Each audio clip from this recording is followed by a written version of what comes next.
مشاهدينا في كل مكان، أهلا بحضراتكم وحلقة جديدة ورياضة أونلاين. نستعرض اليوم آخر الأخبار الخاصة بمختلف اللعبات الرياضية زي ما حضراتكم متعودين كل يوم حد. النهارده هيكون معانا في المقعد الفني فقرة خاصة عن اللياقة البدنية والإحماء في مختلف الرياضات. تابعونا إن شاء الله تكون فقرة جيدة ومفيدة لحضراتكم. ده بالإضافة أيضا للبروفايل. النهارده اخترنا اللاعبة الروسية في الوثب الطويل لينا إسينيا إيفا. إن شاء الله تكون حلقة ممتعة. يلا فاصل نروح ونرجع تاني مع حضراتكم وأهم العناوين الإخبارية.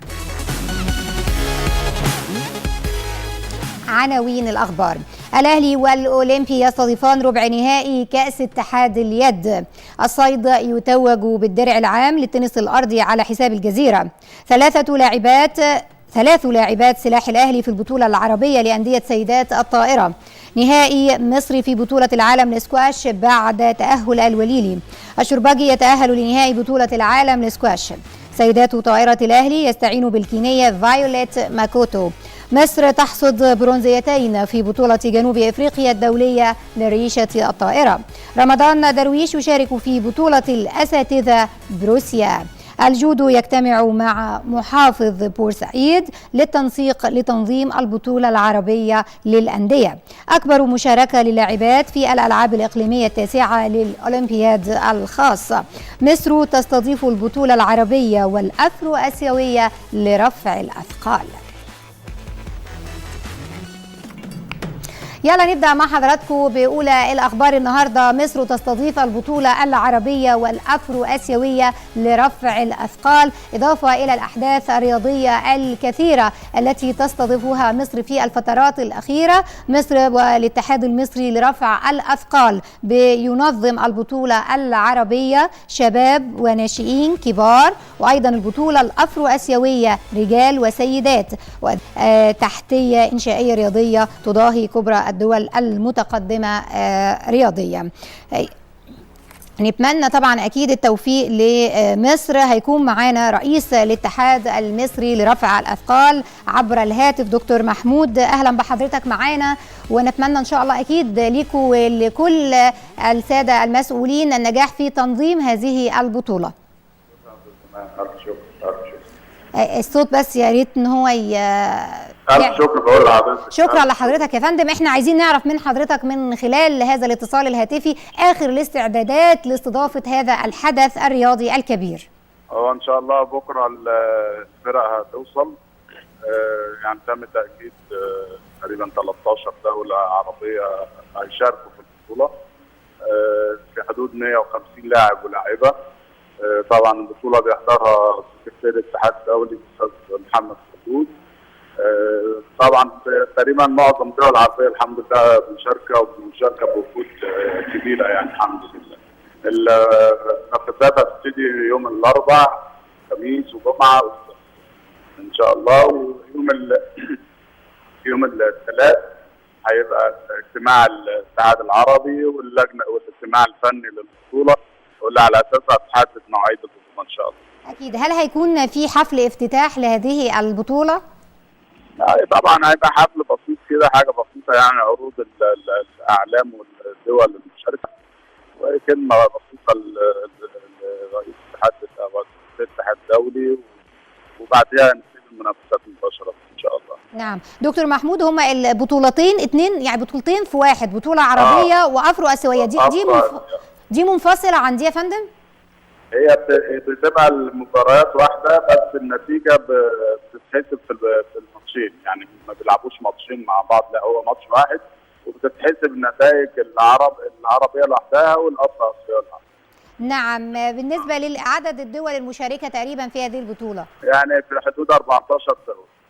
14 دولة. طيب الأبطال المصريين والرباعين المصريين اللي لسه جايين من الولايات المتحدة الأمريكيه، هل هيشاركوا أصحاب الميداليات؟ هيشاركوا سواء كان هيشاركوا محمد إيهاب، مصطفى سمير، شيماء خلف، رجب عبد الحي، وأحمد سعد، بالإضافة يعني الأبطال اللي هم الفريق الكبير، بقية الأبطال يعني اللي ما شاركوش في أمريكا، بالإضافة طبعا للاعبين تحت 17 سنة، تحت 20 سنة، ده الصف الثاني او الثالث اللي احنا ان شاء الله بنعده في المستقبل يعني. أكيد. دكتور محمود، بنتمنى لكم التوفيق في هذه البطولة ومزيد من الإنجازات، وإن شاء الله يكون لنا لقاء قريب مع حضرتك نستعرض هذه الإنجازات عقب نهاية البطولة العربية بإذن الله. شكرا لحضرتك يا فندم، شكرا لحضرتك.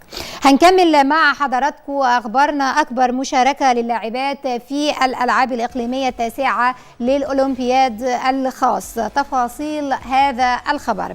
تشهد الألعاب الإقليمية التاسعة للأولمبياد الخاص التي تستضيفها العاصمة أبو ظبي بالفترة من 17 وحتى 22 من مارس 2018 برعاية صاحب السمو الشيخ محمد بن زايد آل نهيان ولي عهد أبو ظبي. أكبر مشاركة للفتيات في تاريخ البطولة منذ تأسيسها عام 1999 في القاهرة، إذ تحظى البطولة بمشاركة 429 لاعبة من 29 دولة بالإضافة إلى 168 مدربة. وتشارك دولة الإمارات لوحدها، هتشارك ب 64 لاعبة ضمن المنافسات التي تشهدها الدورة التاسعة للألعاب الإقليمية.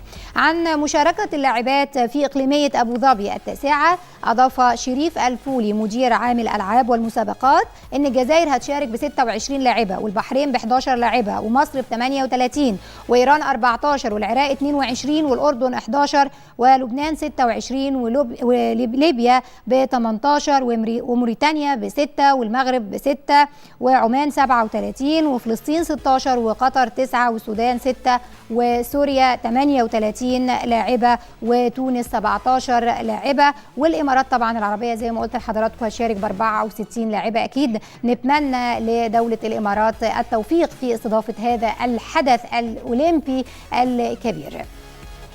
من الإمارات هنروح مع حضراتكم لخبر آخر وللجودو.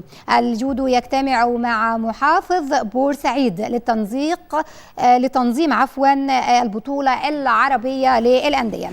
التقى أمس المهندس مطيع فخر الدين رئيس الاتحاد المصري للجودو، ومعه اليمني نعمان شاهر رئيس الاتحاد العربي للعبة، والأردني عبد الفتاح الأسري الأمين العام للاتحاد العربي، ومرزوق محمد نائب رئيس الاتحاد المصري. التقوا مع اللواء عادل الغضبان محافظ بورسعيد للتنسيق حول استضافة المحافظة لفعاليات البطولة العربية للأندية التي تقام خلال الفترة من 1 وحتى 6 مارس المقبل، ومعاينة الصالة التي تستضيف البطولة، والتعرف على سبل الدعم التي سوف تقدمها المحافظة للاتحاد لتنظيم البطولة بما يليق بتاريخ الجودو المصري ومكانة مصر الرياضية الكبيرة وسط الأشقاء العرب.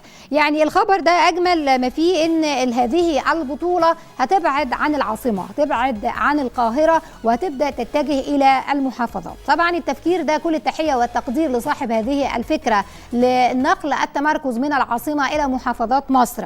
وعلى فكرة نقل هذه البطولات لأي محافظة من محافظات مصر ده هيكون عامل رئيسي جدا وعامل كبير في نجاح هذه البطولة، لأن أهالي المحافظات فعلا محتاجين أن بطولات وأحداث رياضية كبيرة تقام فيها. هيكون في نسبة حضور بنسبة كبيرة جدا عالية جدا عن لو أقيمت هذه البطولة في القاهرة.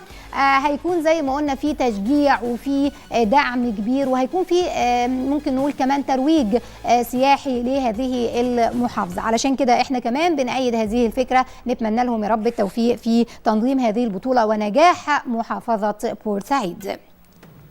هروح مع حضراتكم إلى من بورسعيد هنطير لروسيا على طول، ما بنقعدش. رمضان درويش يشارك في بطولة الأساتذة بروسيا. يشارك رمضان درويش لاعب منتخبنا الوطني للجودو منافسات بطولة العالم للأن. نروح مع حضراتكم للريشة الطائرة وإنجاز جديد، مصر تحصد برونزيتين في بطولة جنوب إفريقيا الدولية للريشة الطائرة. حصل اللاعب محمد مصطفى على المركز الثالث والميدالية البرونزية ضمن منافسات بطولة جنوب إفريقيا الدولية للريشة الطائرة تحت 19 سنة فردي. هنروح معاكم إلى الكرة الطائرة. سيدات طائرة الأهلي يستعن بالكينية فايوليت ماكوتو. أعلن حمدي الصافي المدير الفني للفريق الأول للكرة الطائرة بالنادي الأهلي أعلن أن سيدات النادي الأهلي استعانوا باللاعبة فايوليت ماكوتو لاعبة فريق الأنابيب الكيني. أكيد حضراتكم عارفين قوة هذا الفريق أفريقيا، وأيضا لاعبة منتخب كينيا هيستعينوا بيهم في الفترة القادمة. وهي هذه اللاعبة شاركت أمس في ميران. الهواء مباشرة المهندس خالد ناصف رئيس الاتحاد المصري لكرة الطائرة. باشمهندس أهلا بحضرتك معانا في رياضة أونلاين. اهلا بيك يا ايمان، ازيك؟ صباح الخير. صباح الخير على حضرتك. عايزين نطمن كل الساده المشاهدين عن اخبار الاستعداد واستضافه هذا الحدث الرياضي الكبير. هو طبعا يعني شرف لنا ان احنا بننظم البطوله دي المره الثانيه، وعندنا 5 فرق زي ما انت قلتي دلوقتي. عندنا فرقه من تونس وفرقه من الجزائر والسودان، وعندنا الاهلي وسبورتنج.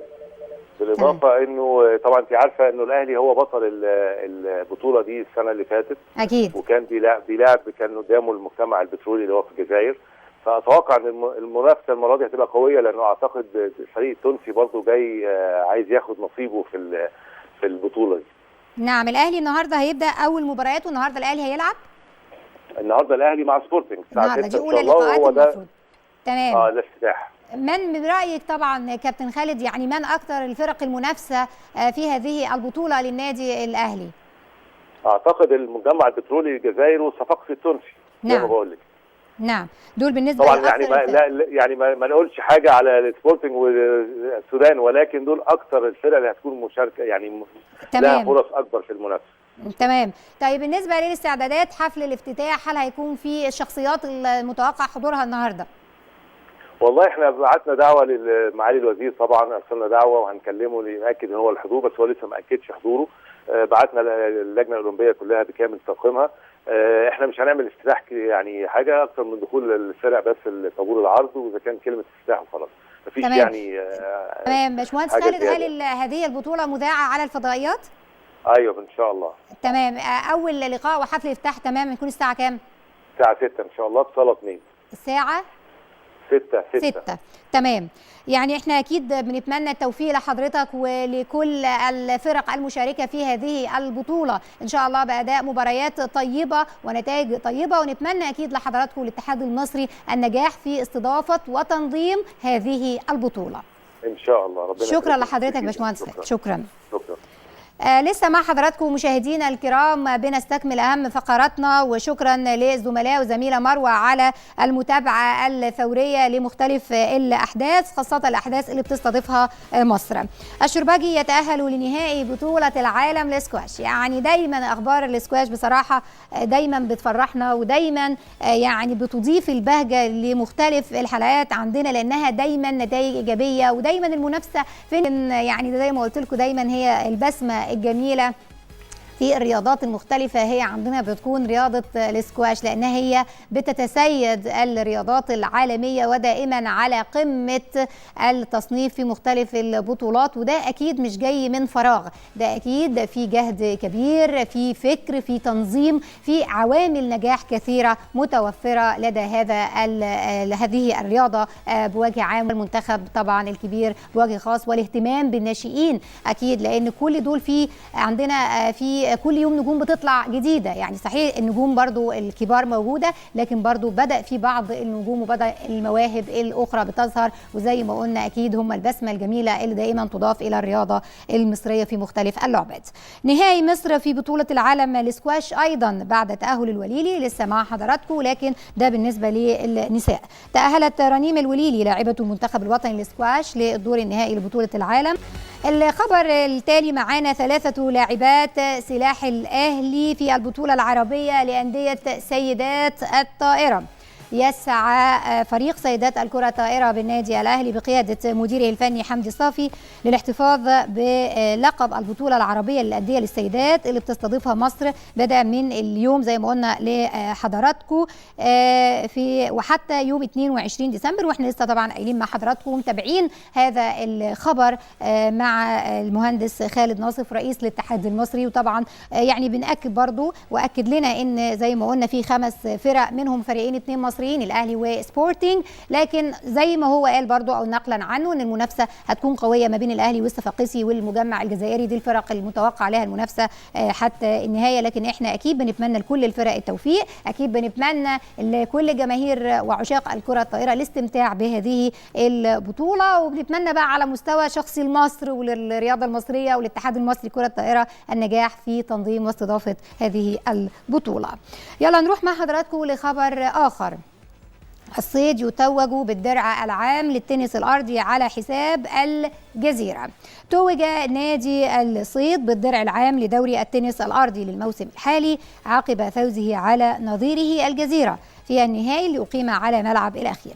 حضر اللقاء الختامي في البطولة محسن طنطاوي رئيس نادي الصيد، وعمرو جزارين رئيس نادي الجزيرة، إضافة إلى محمد همام نائب رئيس نادي الصيد، والمهندس أحمد الشاذلي عضو مجلس إدارة الصيد، وأيضا لفيف من السادة المسؤولين. وطبعا فريق الصيد بيقوده مديره الفني محمد مرسي، وعاونه طاقم إداري بقيادة سماحة إبراهيم ومحمود بلال، وكان مقرر اللجنة محاسب مجدي فريد. مبروك نادي الصيد هذا اللقب. ويعني زي ما قلنا جميل ان في بعض الانديه بتتميز في بعض اللعبات، منها طبعا نادي الصيد ليه لعبات معينه بيتميز بيها هو ونادي الجزيره، منهم هو التنس. الاهلي والاولمبي يستضيفان ربع نهائي كاس اتحاد اليد. تفاصيل هذا الخبر.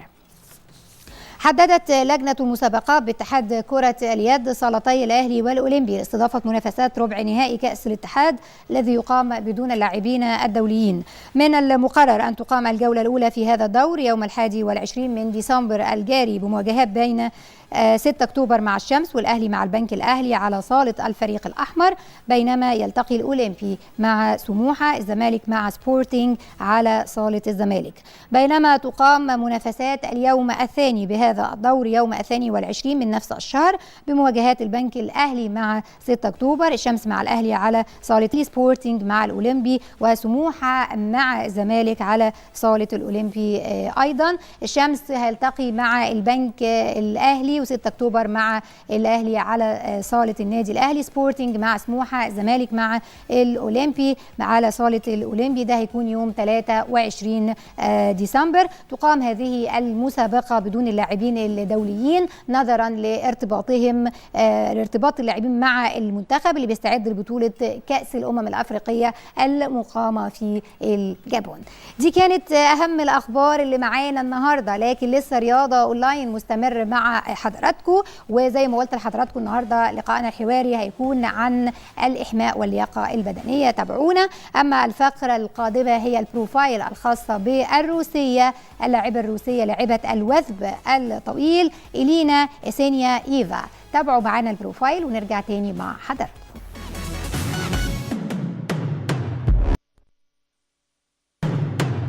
مشاهدينا في كل مكان، رجعنا لحضراتكم من جديد. وزي ما نوهنا في بداية هذه الحلقة ان احنا حوارنا النهاردة هيكون عن اللياقة البدنية وتخطيط الأحمال. يعني الجزئية دي هامة جدا في مختلف الرياضات، اللي بعض بيرى ان هي يعني بيبقى طبعا ده موجود، التخصص ده موجود في مختلف اللعبات الرياضية، ولكن يعني برأينا النهاردة او اللي احنا هنحاول نعرفه النهاردة ايه الدور اللي بيقوم بيه هذا التخصص مع كل الفرق الرياضية. النهاردة بيسعدنا يكون معانا العقيد دكتور أيمن صلاح محمود العجمي، مدرب اللياقة البدنية لمنتخب مصر كرة الطائرة، مخطط أحمال الدرجة الأولى لكرة الطائرة رجال، أيضا نادي هليوبلس، وأيضا نفس المهام في وادي دجلة. أهلا بحضرتك معانا النهاردة ومنورنا في رياضة أونلاين. أهلا بيك يا فندم. أنا بشكر مجموعة الإعداد طبعا اللي هم سمحوا لي إن أنا أتكلم في موضوع الإعداد البدني.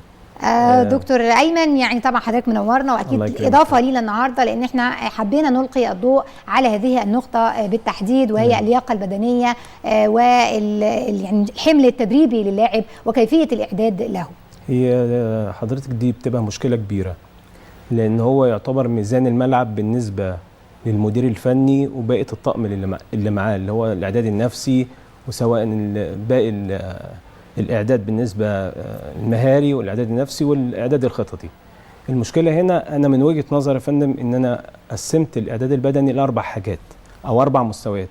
اللي دارج في مصر حاليا على الساحه بنسبه 60% ان المعد البدني او بصفه عامه بيعمل برنامج عام، لكن ما بيحاولش يسمع اللعيبه، ما بيحاولش يوصل للتقويم. طب انا عملت دلوقتي برنامج، عايز اوصل بقى نعم. بسمعه عشان نشوف ايه الناتج. يعني ثواني، طبعا هتكلم مع حضرتك في النقطه دي اكتر، لكن انا يعني في التايتل بتاع حضرتك انا لفت نظري مخطط احمال. هل الوظيفه فقط تقتصر على وضع خطه معينه يلتزم بها الساده الافاضل المدربين اللياقه البدنيه وما شابه ذلك، ام مخطط تندرج تحت وضع خطه وتنفيذ هذه الخطه؟ بالظبط، ومتابعتها، تقويم، متابعه، 3 مراحل. مش بس كده، ده هو المفروض كمان يبقى في تعديل مع المدير الفني بالنسبه للمهاري بتاعه وبالنسبه للخططي، ما بيقفش عند الاعداد البدني بس. لا، الخططي ازاي؟ يعني حضرتك تتدخل في خطه المدير الفني؟ بالظبط، لان هو احنا المفروض اننا بنقعد مع بعض عشان نظبط عدد الساعات. انا ليا جزء في الساعه ديت، وبعدين انا عايز اعمل هو هيدي حمل مثلا بنسبه 70%، والمفروض ان انا هدي حمل عالي نفس النسبه مثلا، فالمفروض يبقى في تناسق بيني وبينه، ممكن اقلل من الحمل بتاعه. الجديد في المستوى الرابع، انا مش عايز اسبق الاحداث اللي دارج دلوقتي، ان انا كمعد بدني بحط الخطه او بعمل البرنامج اللي انا بعمله والناس بتمشي عليه، لكن ما بحاولش اتابعه.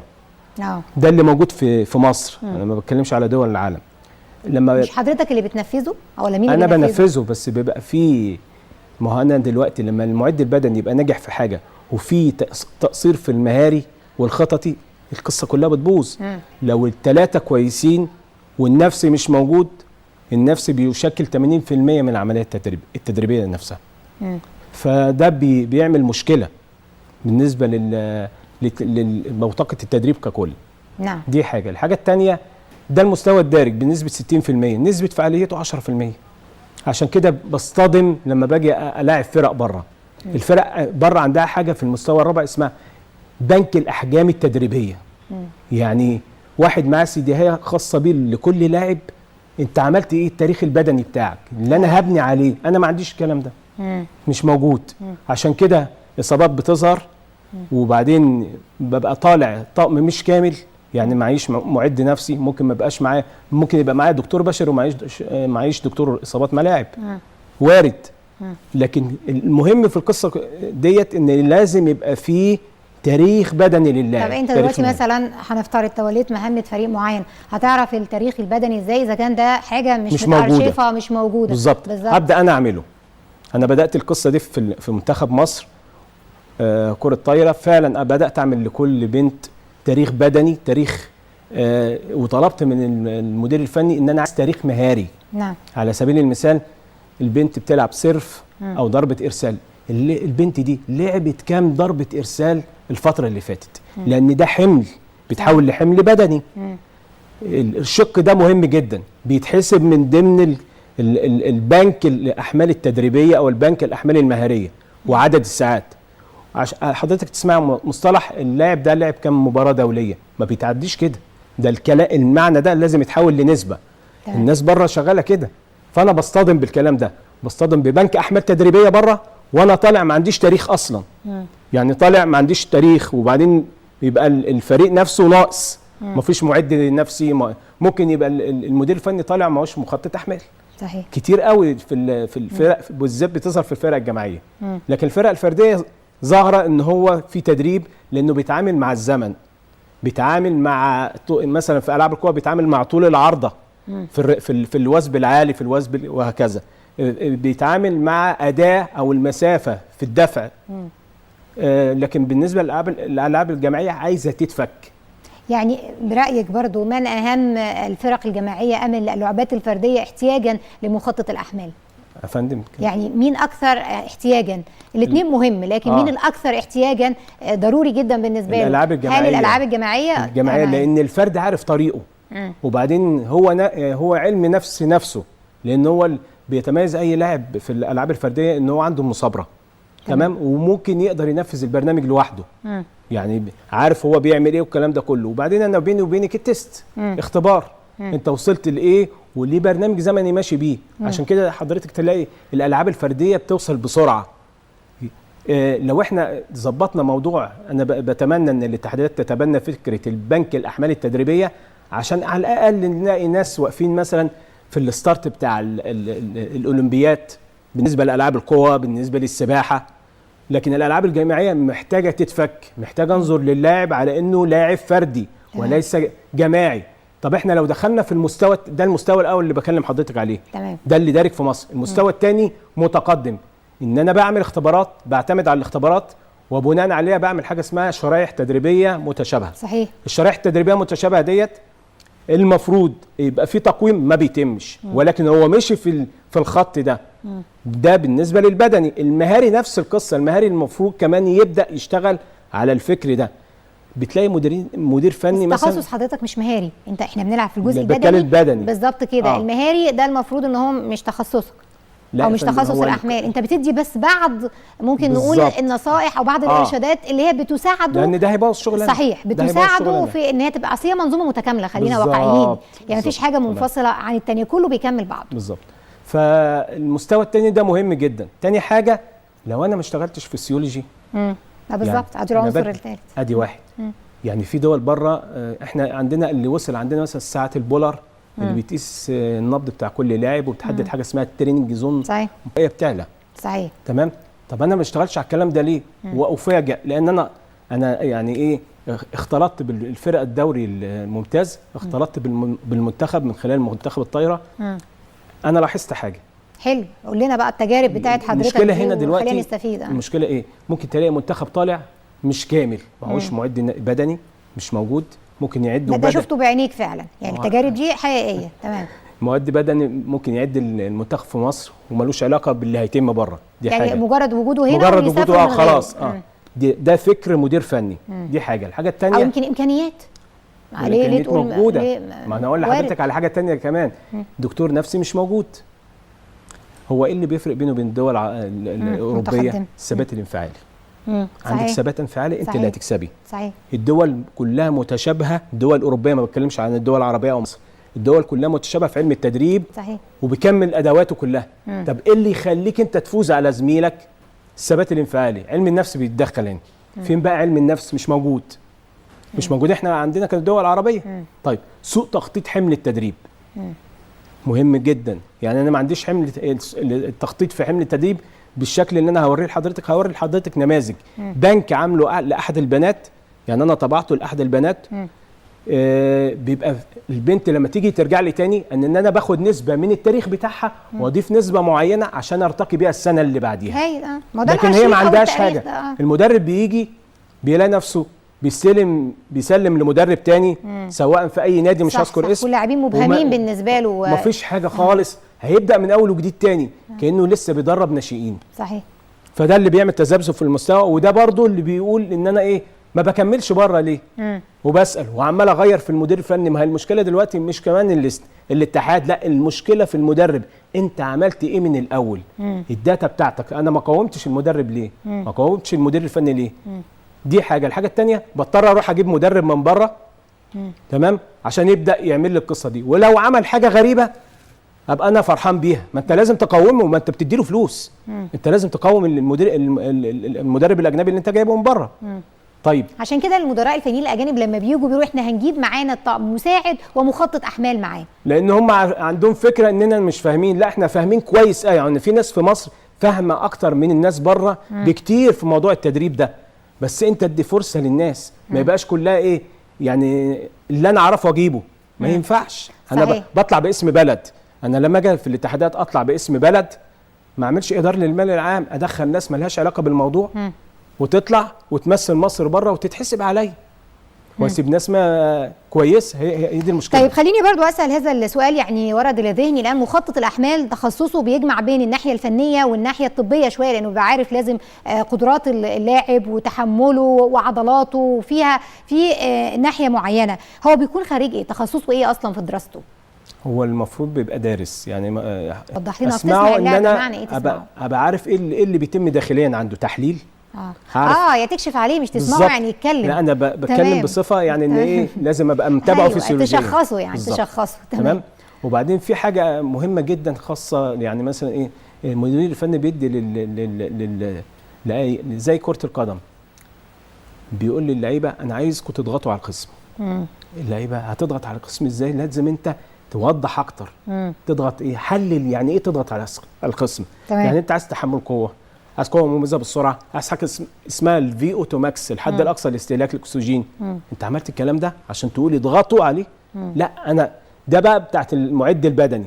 وعشان اعمل الكلام ده هضطر اقيس لكل لاعب لوحده واحدد له نسبه لوحده، عشان في الاخر اجمع لك ده ويطلع بالشكل الجميل ده في الاخر وانت تستفاد منه في الملعب. ايوه، بس ده مش هيحصل من خلال كلام حضرتك مره واحده وخلاص، ده هيبقى فيه متابعه حتى قبل المباراه بلحظات، حضرتك هتعمل التشخيص والقياسات اللي انت بالزبط. بتقولها دي. ده مش يعني قبل المباراه بس، ده يعني ممكن اثناء تاريخ. المباراه كمان تاريخه بيتسجل ما يتنسيش، عشان لو اتنقل لمكان تاني او المنتخب يبقى التاريخ ده ماشي معاه، مش انقطعت الصلة ونبدأ من أول وجديد تاني. ما ينفعش. صحيح. أما الأمور ماشية إزاي دلوقتي؟ ماشية كده بالبركة يعني ولا ماشية؟ ما أنا بقول لحضرتك أنت ممكن توصلي لكن مش بس مش كل الفرق، خلينا منصفين. بالزبط. يعني أكيد في فرق كبرى في مصر بتسير وبتتبع الطرق العلمية اللي حضرتك ذكرتها، إلا لو في فروق فردية. طيب، إلا لو في فروق فردية، مثلا هنقول زي الكابتن محمد صلاح. تمام. الناس قاعدة إن كابتن ربنا يكرمه يا رب، إن هو عمل ضربة الجزاء، عمل حاجه في علم النفس. الناس الثبات، عنده ثبات رهيب انفعالي، مش ثبات انفعالي بس، عمل تجربه نجاح في الخيال. تجربه نجاح في الخيال. هو قال للمذيع ده اسمي بحث. اتفضل. قال للمذيع ايه؟ انا اتدربت عليها، ما اتدربش عليها نزل في الملعب، لا اتدرب عليها في خياله، فضل يتدرب عليها في خياله لغايه ما الاشارات العصبيه وصلت. فبدات تمشي معاه مره يجيبها على طول، فهو متدرب عليه. اكيد هو مثلا خد القصه دي بره مش في مصر، خد الموضوع ده بره واتدرب عليه. فعلم النفس مهم جدا بالنسبه للتدريب. فده مش موجود، يعني نادرا لما بلاقي مخطط نفسي او اخصائي نفسي في فرقه جماعيه طالعه بره كانه ملوش دور. الثقافه لازم المدير الفني او المديرين الفنيين يدرسوا يعني ايه يبقى الفريق مكتمل معاك وما بيبقاش فيه مجال للمحسوبيات. صحيح. دي اكيد عشان ده اهدار للمال العام. انا لما اجي اطلع لاعب وادفع له 20,000 جنيه تذكره مثلا غير اللي هتصرف عليه بره، وهو يجي يقعد جنبي وما يعملش حاجه، او لو نزل بيسبب ان انا ايه ما تصعدش للدور اللي بعده. دي مشكله. صحيح. فانا بطالب ان في حاجه يتبناها الاتحادات، فكره بنك الاحمال التدريبيه. هايل. بحيث بنك المعلومات عن اللاعب، بحيث ان انا دلوقتي اعمل حاجه اسمها دعم واتخاذ القرار. يشرف عليه وزاره الشباب والرياضه، تنزل على عشان ما حدش يبدا يتلاعب فيه. دي حاجه. الحاجه الثانيه، مين اللي يقول ان اللاعب ده يطلع؟ الدعم ده بياخد لكل لاعب جزئيه ويديله درجه معينه، واللي عليه الدرجه ده الاعلى هو اللي بيطلع يسافر يمثل مصر بره. انت قصدك في اللاعبين اللي بيشاركوا في كل الالعاب مصر في البطولات الخارجيه، مش لعبه معينه، في كل الالعاب. يبقى البنك ده موجود، عشان ما اقولش هات لي المدير الفني، انت هتطلع مين؟ مش بالكلام يا جماعه، ده انت عندك تاريخ وبنك طالما بتصرف. صحيح. يعني والله فعلا اضافات جميله جدا حضرتك النهارده قلتها. ودايما بنسال السؤال، ليه يا جماعه العلم مش داخل في حياتنا العامه؟ هيفرق كتير جدا. يعني الكلام اللي احنا قلناه النهارده مع دكتور ايمن لو تم تطبيقه فعلا في مختلف المجالات ومختلف الرياضات، مش بس مع فريق او 2 أو 3 موجود، لكن في فرق محدوده. احنا عايزين نطبق الكلام ده في كل اللعبات الرياضيه في مختلف الاماكن ومحافظات مصر كلها، لان ده اكيد هيفرق مع منتخباتنا الوطنيه، واكيد هيخلينا نتجه الى الاتجاه الصحيح. اكيد دكتور ايمن، يعني احنا نتمنى ده يحصل، وتكون دايما حضرتك مشارك معانا برضو بالاراء. وحضرتك النهارده ذكرت اكتر من فكره بصراحه واكتر من راي. البنك المعلوماتي الرائع جدا اللي حضرتك ذكرته ده لكل لاعب، لازم كل لاعب يكون له سي في، مش السي في بتاعه ان انا لعبت في نادي كذا او كذا او كذا فقط، لا، هو السي في البدني الخاص بيه، سي في الاصابات، التحملات، كل حاجه هو خاضها في تاريخه الرياضي. وده فعلا، وهذا السي في بتاعه مش عندي انا في بيتي او عند فلان في بيته، لا، لازم يكون في مكان معين زي ما قال دكتور ايمن، بنك فعلا خاص بكل اللاعبين، بحيث اي مدير فني اي مخطط احمال يتولى مسؤوليه هيكون بالنسبه له ناحيه سهله جدا. هي ناحيه ارشيفيه اكثر، ولكنها مفيده فعلا لكل الرياضه المصريه. شكرا لحضرتك طبعا دكتور ايمن صلاح، نورتنا شرفتنا وكنت ضيف كريم معنا. الله يكرمك. شكرا. مشاهدينا الكرام، بكده نكون وصلنا مع حضراتكم لنهايه حلقتنا النهارده. يا رب تكونوا استفدتوا معانا بمعلومه جديده وباضافات جديده. دايما تابعونا، معانا فقرات كتير كل يوم، فريق عمل جديد وفكره جديده ورياضه اونلاين.